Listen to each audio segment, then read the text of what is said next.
Think of the most secure, steady relationship you know, or the one you're in. It feels like a fortress, but a fortress has walls. And sometimes, without anyone meaning to, those walls start to shrink. Your Saturday becomes our Saturday. Your career choice gets weighed against our future. Your old friends slowly fade into the background. This isn't about fights or ultimatums. It's the quiet, daily trade. A piece of your autonomy for a feeling of security. You tell yourself it's compromise, that this is just what love requires. But the freedom you thought you had to decide, to spend time, to simply be yourself, is being gently, kindly negotiated away. And if you're the disciplined, steady type, you're especially vulnerable. You're good at following rules, even the invisible ones. So let's name the tension. This video is about love that feels like safety, but operates as a system of control. We'll identify how it happens, so you can see the architecture, and then how to reclaim your agency without burning the fortress down. So how does a fortress become a cage?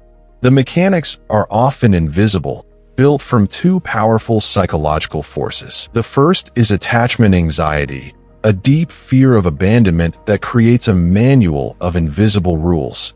You learn to avoid certain topics, downplay other friendships, or preemptively cancel plans to prevent a partner's quiet disappointment. The second is identity fusion. Your sense of I slowly merges into we. Your opinions, hobbies, and even your daily rhythms become negotiated properties of the relationship. This is what psychologists call enmeshment. Dissent doesn't feel like a difference of opinion. It feels like a betrayal of the unit. So you stop voicing preferences.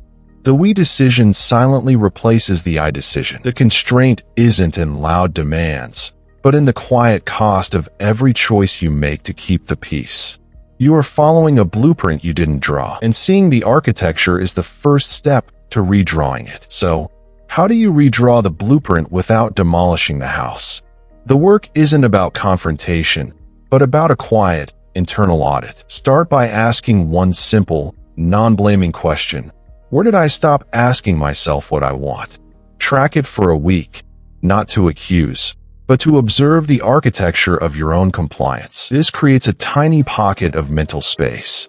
In that space, you reintroduce the I statement. It's not we should do this, but I would prefer to see that movie, or I need an hour alone to recharge. These are graduated boundaries. You don't start by reclaiming every weekend. You start by reclaiming your Tuesday evening. The goal is to rebuild the muscle of choice, so autonomy feels familiar again, not like a rebellion. Freedom here isn't about leaving. It's the disciplined return to a centered self, a self that can choose connection from a place of wholeness, not fear of losing it.